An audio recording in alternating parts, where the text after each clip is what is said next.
Cynthia Izaguirre, thank you for joining us. Right now at 5, a shooting in broad daylight on one of Dallas's busiest streets, and Uber passengers caught in the crossfire. Dallas police are searching for the gunman as we speak. It all unfolded at Loop 12 and Walton Walker in Northwest Dallas, and that's where we find our Jason Whiteley tonight. Jason, walk us through what happened here.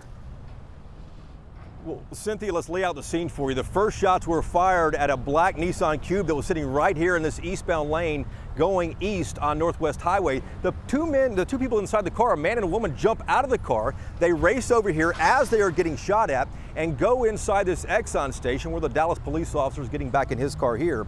But this was far from over. Take a look here at that black Nissan Cube that was shot up multiple times here. The driver said it was a white Malibu that pulled up behind him here on Northwest Highway and opened fire. The motive for all this remains unclear, police said, but that white Malibu then circles the gas station with the two victims inside and opened fire again on that now empty black Nissan. Some bullets, though, inadvertently hit a white Mercedes that was an Uber car, which happened to be dropping off two passengers here at the station as well. Two passengers in that white Mercedes who were sitting in the back seat received gunshot wounds. These passengers were transported to an area hospital, and it appears their injuries are non-life threatening.